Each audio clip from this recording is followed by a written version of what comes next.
வணக்கம். இன்றைய பார்வை உங்களை வரவேற்றுக் கொள்கிறது.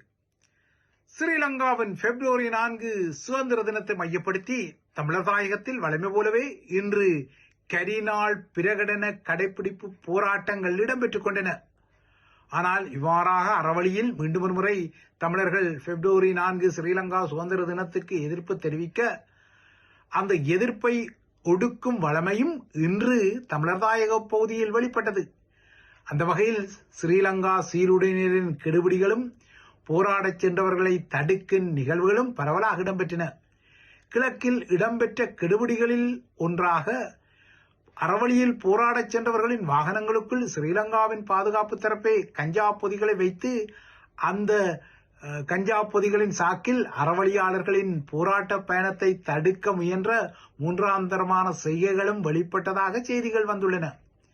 இவ்வாறாக மூன்றாந்தர செய்கைகள் வெளிவந்தாலும் யாழ் பல்கலைக்கழக முன்றலில் கருப்பு கொடி ஏற்றுவது உட்பட்ட நிகழ்வுடன் கிளிநொச்சி மற்றும் மட்டக்களப்பில் பெரும் திரள்நிலையுடன் இந்த பிப்ரவரி எதிர்ப்பு போராட்ட நாள் பதிவாகியது. கடந்த சில தசாப்த காலமாகவே, குறிப்பாக ஸ்ரீலங்காவின் சுதந்திரத்திற்கு பின்னரான அதிகமான நாட்களில் கொழும்பில் இதே பிப்ரவரி 4க்கு கழிப்பு என்ற நிலையும், ஆனால் இதே பிப்ரவரி 4க்கு வடக்கு கிழக்கில் அது கரிநாள் என்ற நியதியும் தொடர்ந்த நிலையில் இந்த முறையும் இலங்கையில் ஒரு ஆட்சி மாற்றம் ஏற்பட்டு 2வது வருடமாக இந்த சுதந்திர தினம் கடைபிடிக்கப்பட்டாலும் அனுரவின் சிஸ்டம் சேஞ்ச் ஆட்சியிலும் பிப்ரவரி 4 தமிழர்களுக்கு புறத்திதான், அது கரிநாள் தான் என்ற சிஸ்டத்தில் எந்த மாற்றமும் இல்லை என்ற நிலைமை இன்று தமிழர் தாயகத்தில் வெளிப்பட்டது. ஆனால் சொல்வதற்கு சற்று நெருடலாக இருந்தாலும் இவ்வாறான ஒரு நாள் எதிர்ப்பு போராட்டங்களை விட ஸ்ரீலங்காவின் கட்டமைக்கப்பட்ட இன ஒடுக்கலை எதிர்கொள்ள அது அனுரகுமார திசாநாயக்க என்னதான் நவ நல்லிணக்கம் குறித்து பேசிக்கொண்டாலும் வார்த்தை யாலங்களை எடுத்து விட்டாலும் தமிழர் தாயகம் இந்த இன ஒடுக்கலை எதிர்கொள்ள சீனம் கட்டிய குதிரையாக பயணிக்க வேண்டிய ஒரு நிலைமை இருப்பது யதார்த்தம். ஆனால் இந்த நிலைமையை தமிழர்களின் அரசியல் பரப்பில் உள்ள சமகால தலைவர்கள் முறையாக உள்வாங்கியதாக தெரியவில்லை. இதனால் தான் தமிழர்களின் அரசியல் பரப்பின் கையறு நிலை தொடர்கின்றது. அவர்களின் குடுமிப்பிடிகளும் நீட்சியுறுகின்றன. நவக்கிரகங்கள் போல ஒன்றை கண்டு முகந்திருப்பும் மல்லினங்களும் தொடர்கின்றன. இவ்வாறான மல்லினங்கள் மற்றும் குயுக்திகளுக்கு முடிவு வெறும் வரையான ஒரு திறன் நிலையே இப்போது தமிழர்களின் அரசியல் பரப்புக்கு தேவைப்படுகின்றது யதார்த்தமான விடயம்.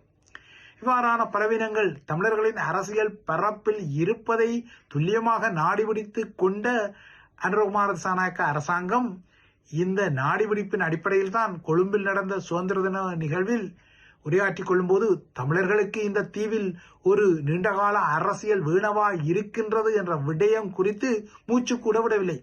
மாறாக சுதந்திரத்திற்கு பின்னர் இலங்கையை சரியான திசையில் வழிநடத்தவும் கிடைத்த அரிய வாய்ப்புகளை பயன்படுத்திக் கொள்ளவும் முன்னாள் ஆட்சி தலைவர்கள் தவறு செய்ததாகவும் தவறியதாகவும் பழைய கதையை புதியதாக தனக்கே உரிய வார்த்தை யாலங்களுடன் சொல்லி சுதந்திர தின நிகழ்வை முடித்துக் கொண்டார். அத்துடன் வழமையாகவே தென்னிலங்கை அரசியல்வாதிகள் சொல்லிக் கொள்ளும் ஒற்றுமை, உறுதிப்பாடு மற்றும் சகோதரத்துவத்துடன் கைகோர்க்க வேண்டிய முத்தாய்ப்பு கதைகளையும் இன்று தனது சுதந்திர தின உரையில் வெளிப்படுத்திய அனுரகுமார திசாநாயக்கா தித்வா சூறாவளி தாக்க இலங்கையை கட்டியெழுப்ப தமிழ் மக்களுக்கும் அழைப்புகளை விடுத்திருந்தார்.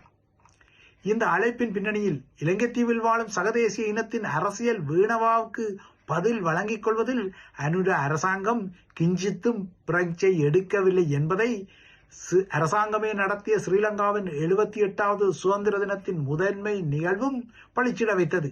இந்த நிகழ்வு கொழும்பு சுதந்திர சதுக்கத்தில் இடம்பெற்றது. ஆனால் அந்த நிகழ்வில் வளமை போலவே, அதாவது முன்னே ஆட்சியாளர்கள் காட்சிப்படுத்துவது போலவே ஸ்ரீலங்கா படைத்துறை மற்றும் காவல்துறையைச் சேர்ந்த 4500க்கும் மேற்பட்டவர்கள் நடத்திய ரத கஜ துரக பதாதிகளின் அணிவகுப்பு காட்சிகள் எல்லாம் இடம்பெற்றன. அதாவது இந்த விடயத்தில் இன்னமும் சிஸ்டம் சேஞ்ச் ஆகவில்லை என்பதை சிஸ்டம் சேஞ்ச் கொட்டொலியுடன் ஆட்சியை பிடித்த அனுரவின் அரசாங்கம் நிரூபித்துக் கொண்டது. அனுரவின் இந்த காட்சிப்படுத்தல் வெளிப்பட்ட சமகாலத்தில் தமிழர் தாயகம் தனது கரிநாள் கடைபிடிப்பு போராட்டங்களையும் தீவிரமாக வெளிப்படுத்தியிருந்தது. இதற்கிடையே தமிழரசு கட்சி சார்பாக ஸ்ரீலங்கா நாடாளுமன்றத்தில் அதன் கட்சியின் குழு தலைவராக இருந்த ஸ்ரீதரன் அந்த பதவியிலிருந்து நீக்கப்பட்டதான செய்திகள் தமிழர்களின் அரசியல் பரப்பில் நேற்று முதல் உலா வந்த நிலையில் இன்று தனது இடமான கிளிநொச்சியில் ஒரு திறன் நிலையை உருவாக்கி ஸ்ரீதரன் சுமந்திரன் அணிக்கும் ஒரு மறைமுக செய்தியை வழங்க தலைப்பட்டார்.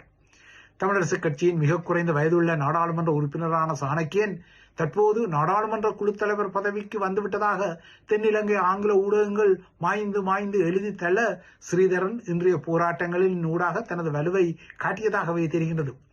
ஸ்ரீலங்காவின் அரசியலமைப்பு சபையிலும் ஸ்ரீதரன் ஒரு உறுப்பினராக இருக்கின்றார். ஆனால் அந்த சபையிலிருந்து ஸ்ரீதரனை விலக வைக்க தமிழரசுக் கட்சியால் முடியாது. அவராக விலகி கொண்டால்தான் அது சாத்தியப்படும்.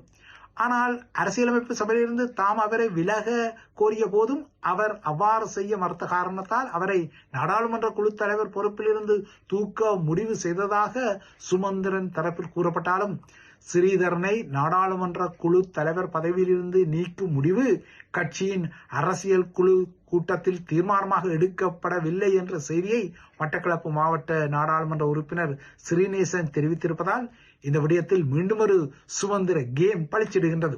அனுரகுமார திசாநாயக்க பரிந்துரைத்த, அதாவது அரசு தலைவர் அனுரகுமார திசாநாயக்க பரிந்துரைத்த ராணுவ அதிகாரி ஒருவரை ஸ்ரீலங்காவின் கணக்காளர் நாயகமாக நியமிக்க ஸ்ரீலங்காவின் அரசியலமைப்பு பேரவையில் ஸ்ரீதரன் ஆதரவாக வாக்களித்தார் என கூறப்படும் விவகாரம் சர்ச்சையாக தொடரும் நிலையில் அரசியலமைப்பு பேரவையிலிருந்து அவரை விலகுமாறு தமிழரசுக் கட்சியில் சுமந்திரன் அணியால் வலியுறுத்தப்பட்டது. ஆனால் ஸ்ரீதரன் இந்த வலியுறுத்தலையும் கோரிக்கையையும் ஏற்காத நிலையில்தான் நேற்று அவரிடமுள்ள நாடாளுமன்ற குழு தலைவர் பதவி பறிக்கப்பட்டதான செய்திகள் வெளியிடப்பட்டன. இதற்கிடையே ஸ்ரீதரனை சிக்கலில் மாட்டி வைத்த அதே கணக்காளர் நாயக பதவி இழுவரைக்கும் நேற்று ஒரு முடிவுக்கு வந்தது.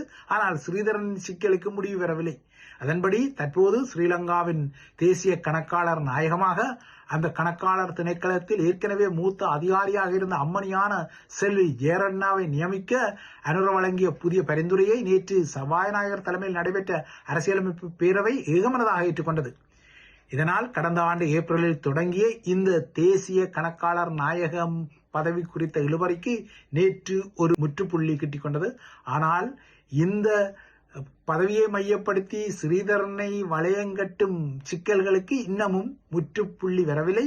ஆனால் தனது நாடாளுமன்ற குழு தலைவர் பதவி போனது குறித்து ஸ்ரீதரனும் இதுவரை அதிகாரப்பூர்வமாக எதுவும் அறிவிக்கவில்லை என்பது குறிப்பிடத்தக்கது. ஆனால் இன்று கிளிநொச்சியில் நடந்த சுதந்திர தின எதிர்ப்பு பேரணியில் இதற்குரிய ஒரு மறைமுக செய்தியாக ஸ்ரீதரன் அதிக திறநிலையை கூட்டி தனது வலுவை தமிழரசுக் கட்சிக்கு காட்ட தலைப்பட்டதாக தெரிகிறது.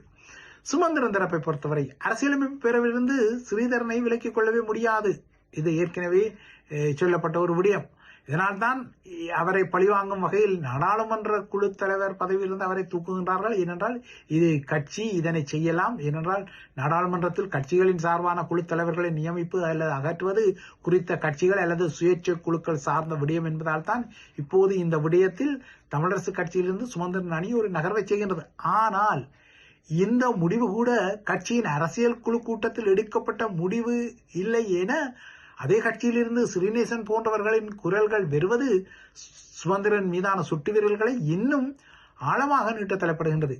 இதற்கிடையே இன்று கொழும்பில் சுதந்திர தின நிகழ்வை நடத்திய அனுர தரப்பு இவ்வாறாக இடம்பெறும் ஒரு நாள் கூத்துக்களுக்கு தமது அரசாங்கம் முன்னே ஆட்சிகளைப் போல பணத்தை அள்ளி இறைக்காது, கடும் செலவினத்தை செய்யாது, அதனை குறைக்கும் என தேர்தல் பரப்புரைகளில் முழங்கிக் கொண்டாலும் ஆட்சியின் ஆரம்பத்தில் சொல்லிக் கொண்டாலும் இன்று நடந்த படைய அணிவகுப்பு உட்பட்ட நகர்வுகளுக்குரிய உண்மையான செலவினம் எகிரத்தான் செய்திருந்தது.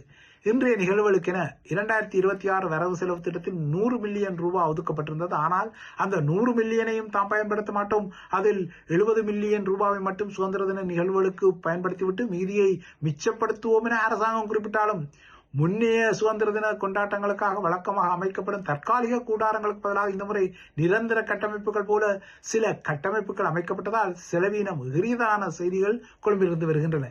இதற்கு அப்பால் கொழும்பை தளமாக கொண்ட ராஜதந்திரிகளை மகிழ்வித்துக் கொள்ள ஸ்ரீலங்காவின் வெளியுறவு அமைச்சகம் பெரும் செலவீனத்தில் பல நிகழ்வுகளை நடத்துகின்றது.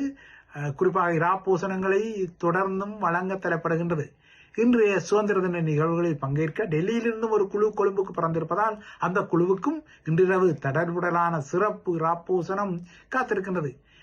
இந்தியாவில் அறிவிக்கப்பட்ட புதிய வரவு செலவு திட்டத்தில் கடந்த ஆண்டு இலங்கைக்கு அதன் வரவு செலவு திட்டத்தில் ஒதுக்கப்பட்ட நிதியை விட 100 கோடி ரூபாய் அதிகமாக போட்டு இந்த முறை 4 பில்லியன் ரூபாய் ஒதுக்கப்பட்டுள்ள நிலையில் இந்த நன்றி கடனுக்காக இன்று டெல்லியின் குழுவுக்கு ஸ்ரீலங்காவில் சிறப்பு கவனிப்புகள் எல்லாம் இருந்தமை தெரிகின்றது. ஆனால் இதேவேளை தமிழர்களின் அரசியல் பரப்பும் இவ்வாறான பூகோள அரசியல் நிலவரங்களை உள்வாங்கி தமது எதிர்வினைகளை நடத்த வேண்டிய நிலைமையும் இன்றைய சுதந்திர தினத்தில் கூட ஒரு பாடமாக கிட்டிக் கொண்டதை மறுத்துக்கொள்ளவே முடியாது.